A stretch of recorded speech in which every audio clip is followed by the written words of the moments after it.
Hello friends, welcome back to my channel. आज एक और वीडियो आपके साथ में शेयर करने के लिए आई हूँ। जो लोग फर्स्ट टाइम मेरी वीडियो को देख रहे हैं, मैं आपको बता देना चाहती हूँ, छोटी छोटी स्टोरीज, पैराग्राफ ऐसे मैं आपके साथ शेयर करती रहती हूँ, जिनसे हम बहुत सारी न्यू वर्ड सीखते हैं, अपनी वोकेबलरी को इम्प्रूव करते हैं। साथ ही जो भी ग्रामर दी जाती है, मैं कोशिश करती हूँ कि ईजी वे में आपको एक्सप्लेन कर सकूँ। सो येस, आज का हमारा टॉपिक होने वाला है नॉलेज के ऊपर। और ये जो टॉपिक है आपको एज अ पैराग्राफ और ऐसा एसे के रूप में बहुत बार लिखने के लिए आता है। आज के टॉपिक में जितने भी हम सेंटेंस देखेंगे, मोस्टली वो प्रेजेंट टेंस के ही रहने वाले हैं और बहुत सारे न्यू वर्ड्स भी होंगे। स्टार्ट करते हैं रीडिंग और देखते हैं क्या है इसके अंदर। Knowledge is understanding and awareness of something.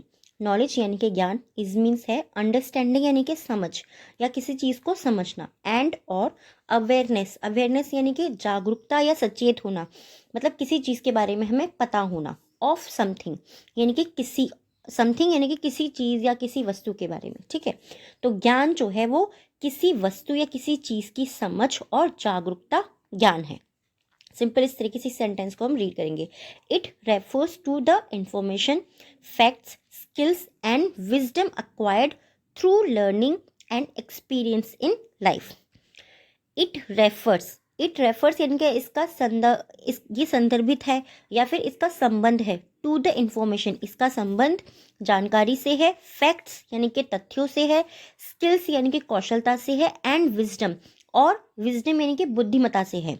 इसका संबंध या इसका तात्पर्य जानकारी से है, तथ्य से है, कौशल से है और बुद्धि से। Acquired through the learning, acquired यानी कि जो प्राप्त की जाती है।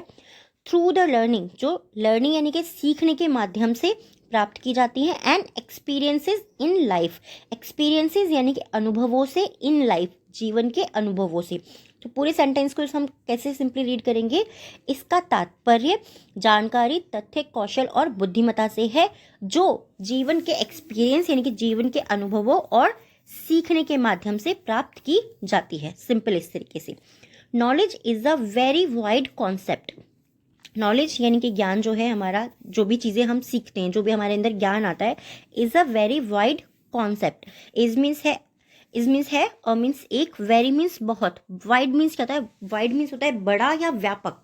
हम बोलते हैं ना बड़े तौर पर या व्यापक तौर पर ये चीज़ें होती है, तो बहुत बड़े तौर पर या फिर व्यापक तौर पर। कॉन्सेप्ट मतलब ये ऐसी धारणा है, ज्ञान जो है एक ऐसा व्यापक धारणा है। एंड हैज़ नो एंड, और इसका कोई अंत नहीं है। हैज़ मतलब नहीं है, नो एंड इसका कोई अंत नहीं है। नॉलेज एक व्यापक अवधारणा है और इसका कोई अंत नहीं है। सिंपल इस तरीके से। एंड मतलब इसका कोई अंत नहीं है, सिंपली इसी तरीके से। और ये सिंपल सेंटेंस है हमारा प्रेजेंट टेंस का। जहां पर भी इज, आर, एम का यूज होता है वो हमारे प्रेजेंट टेंस के सिंपल सेंटेंस होते हैं। ठीक है। अक्वायरिंग नॉलेज, अक्वायरिंग यानी कि प्राप्त करना, नॉलेज यानी कि ज्ञान को प्राप्त करना। ठीक है, अक्वायरिंग यानी कि प्राप्त करते रहना भी आप बोल सकते हैं, क्योंकि यहाँ पे आईएनजी का यूज हुआ है। अक्वायरिंग नॉलेज, ज्ञान को प्राप्त करते रहना। इवॉल्व इसमें शामिल होता है। कॉग्निटिव यानी कि ज्ञान संबंधी प्रोसेस यानी कि प्रक्रिया, इसमें ज्ञान संबंधी प्रक्रियाएं शामिल होती हैं। कम्युनिकेशंस यानी कि वार्तालाप या बातचीत या संचार। ठीक है, हम कहते हैं एक दूसरे से बात करना, यानी कि संचार उसके अंदर जो है शामिल होता है। परसेप्शन एंड लॉजिक्स, और उसके अंदर परसेप्शन का मतलब क्या होता है। परसेप्शन का मतलब होता है किसी भी चीज को, जिसे हम बोलते हैं ना कि इस चीज को समझना, उस चीज़ का अनुभूति करना, अपने दिमाग में वो चीज़ हमें अपने आप से ये चीज़ महसूस हो रही है। परसेप्शन यानी कि अनुभूति करना, कि किसी भी चीज़ को हम किस तरीके से समझ रहे हैं, उसकी हम कैसे अनुभूति कर रहे हैं। एंड लॉजिक, और तर्क जो होते हैं उनको। तो ज्ञान को प्राप्त करने में शामिल होती है ज्ञान संबंधी प्रक्रिया, संचार और अनुभूति और तर्क इसमें शामिल होते हैं। It is also the human capacity.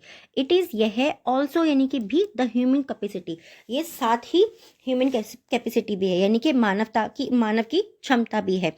To recognise and accept the truth. To recognise यानी कि पहचानना, एंड एक्सेप्ट यानी कि स्वीकार करना, द ट्रूथ यानी कि सत्य को स्वीकार करना। It is also the human capacity, यह साथ ही मानव की या मनुष्य की जो है क्षमता भी है, किसी भी सत्य को या सत्य को स्वीकार करने की और उसे पहचानने की।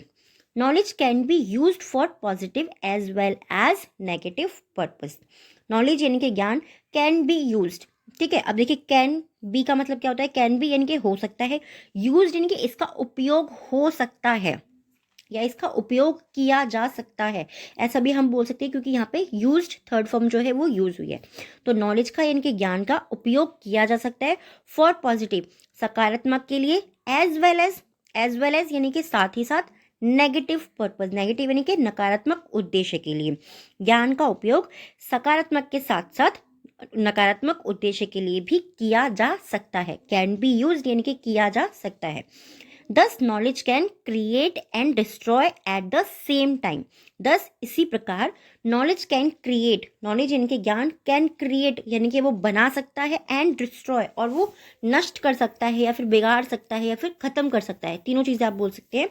at the same time यानी कि एक ही बार में या सेम टाइम यानी कि उसी समय पे ज्ञान जो है आपकी चीज़ों को बना भी सकता है और वो उनको नष्ट भी कर सकता है, खत्म भी कर सकता है। ठीक है। ऑन मे यूज, वन यानी कि कोई एक व्यक्ति, मे यूज, मे मतलब क्या है, हो सकता है, यूज यानी कि उपयोग कर सकता है नॉलेज फॉर पर्सनल प्रोग्रेस।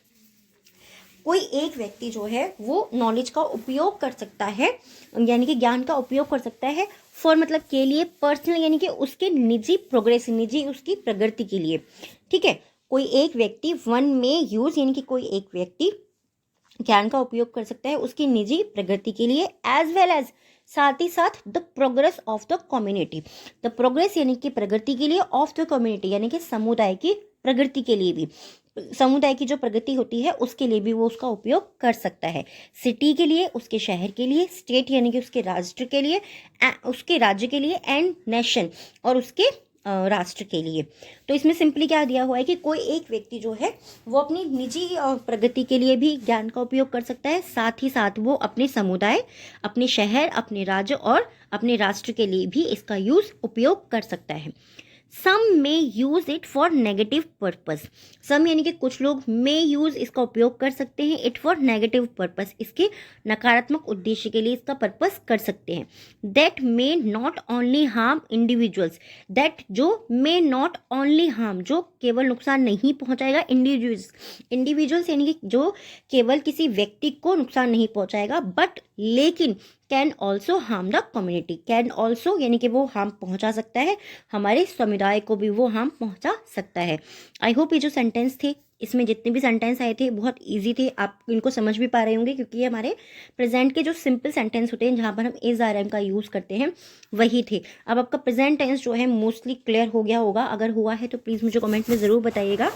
और आज के 3 वर्ड्स हैं जिनसे आपको सेंटेंस बनाना है। फर्स्ट वर्ड है हमारा विजडम यानी कि बुद्धि, सेकेंड वर्ड है हमारा कॉग्निटिव यानी कि ज्ञान संबंधी, ज्ञान से संबंधित जो भी चीज़ें होती हैं, वस्तुएं होती हैं, कॉग्निटिव।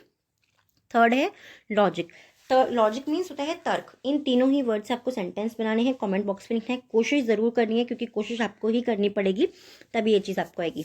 और आज के 3 वर्ड हैं हमारे डिक्टेशन के। फर्स्ट वर्ड है एक्वायर्ड, सेकेंड वर्ड है परसेप्शन एंड थर्ड वर्ड है रिकॉग्नाइज। इन तीनों वर्ड को भी आपको कमेंट बॉक्स के अंदर लिखना है क्योंकि हमारे डिक्टेशन के वर्ड है। आपकी टॉपिक कैसा लगा है प्लीज़ मुझे कमेंट में ज़रूर बताइएगा। अगर आप चाहते हैं कोई और टॉपिक जिसमें मैं आपके साथ में शेयर करूँ, आप मुझे कमेंट करके बता सकते हैं। Thanks for watching.